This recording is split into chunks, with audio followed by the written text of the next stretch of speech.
It was early March when an electronic greeting card dropped into my mailbox. The cover featured a colorful depiction of a young female figure playfully applying lipstick, surrounded by flowers and butterflies, along with the text, "Happy Women's Day."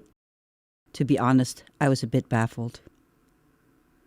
The following day, another e-card arrived, this one featuring a photo of a hot pink box filled with matching tulips. This second card also wished me Happy Women's Day, helpfully adding the date March 8th. Only then did I realize that International Women's Day, celebrated worldwide on March 8th, seemed to be emerging as an occasion for private rituals involving greetings, gifts, and flowers, much like Mother's Day. If that is indeed the case, it will be yet another transformation of a holiday that since its inception in the early 20th century has undergone vast changes. The first Women's Day celebration took place in Chicago on May 3, 1908.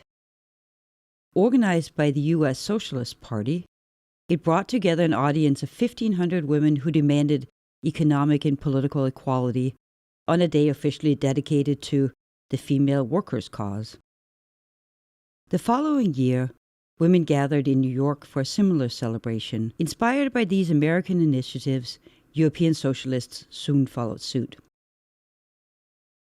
At the International Women's Conference, which preceded the general meeting of the Socialist Second International in Copenhagen in August of 1910, leading German socialists Louise Sitz and Claire Zetkin proposed the establishment of an annual International Women's Day as a strategy to promote equal rights, including suffrage for women.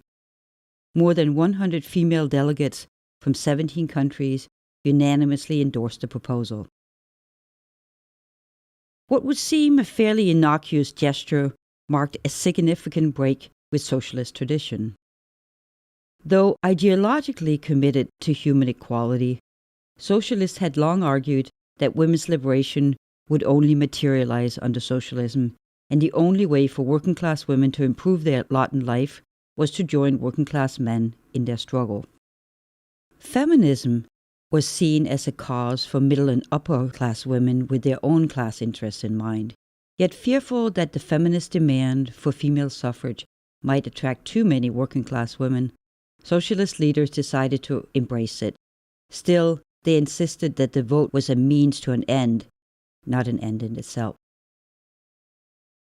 On March 18, 1911, on the 40th anniversary of the Paris Commune, International Women's Day was marked for the first time. More than 1 million Austrian, German, Swiss, Polish, Dutch, and Danish women took part in marches and meetings. The Austrian-Hungarian Empire alone witnessed more than 300 demonstrations. In the following years, similar events spread across the European continent.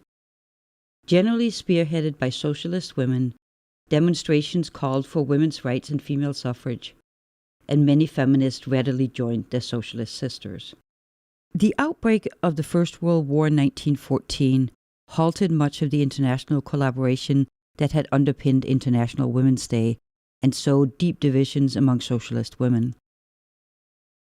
Some supported national sentiments, while others protested the war and called for working-class unity across national divides. Eventually, many of these women, including Claire Zetkin, would abandon socialist parties who rallied around the war effort and instead embrace communist parties and organizations. Yet if International Women's Day generally floundered during the war years, it was an International Women's Day celebration that ultimately triggered the Russian Revolution. Russian women had first celebrated International Women's Day on March 8th in 1913.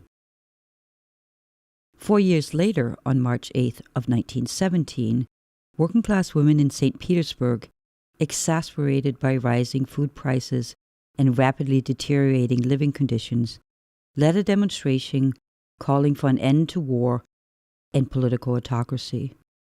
Once unleashed, their cries for bread and peace could not be quelled. By March 12th, Tsar Nicholas II was forced to abdicate. The events of 1917 in Russia ended up setting the date for the celebration of International Women's Day not only in Russia, but across the rest of Europe. In 1922, Lenin established International Women's Day as a communist holiday in the new Soviet Union. The same year, Chinese communists began to celebrate it, and after the founding of the People's Republic of China in 1949, it was proclaimed an official holiday. Spanish communists used March 8th of 1936 as the occasion to stage a huge demonstration in Madrid demanding protection of the Spanish Republic against a growing fascist threat. International Women's Day would remain a communist holiday until the end of the 20th century, marked by carefully orchestrated, state-sponsored celebration of women's contributions to the state. As women in the United States and across much of Europe gained suffrage in the wake of the First World War, much of the momentum for International Women's Day celebrations waned. During the interwar years, some European socialists and social democrats continued to mark Women's Day, carefully omitted the term international to distinguish it from its communist sister celebrations, but events rarely drew substantial crowds.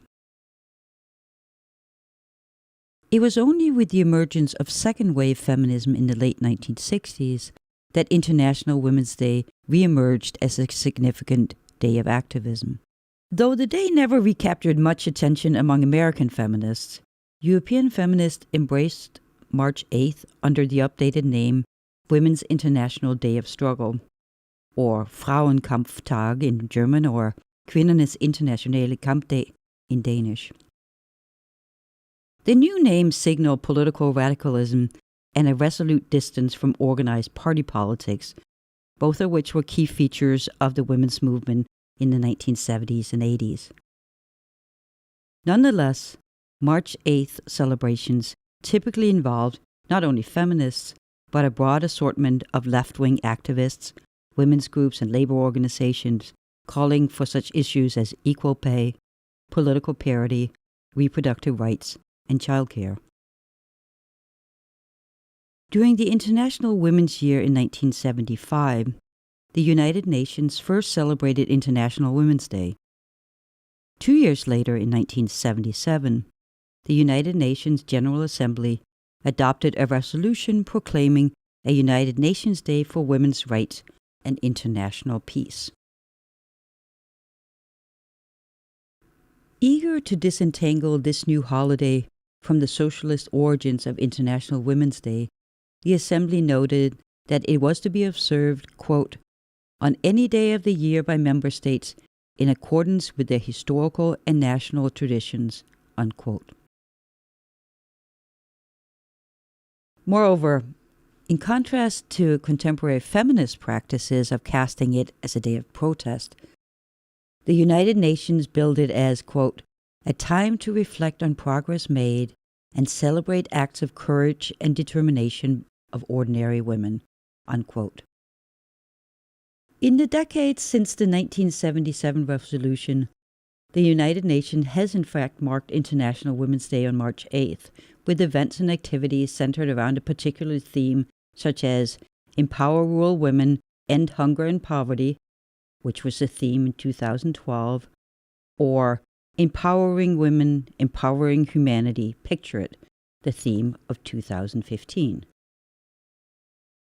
In spite of such institutionalization of International Women's Day, and in following with its long history of competing traditions, March 8th is now marked in a variety of ways around the world.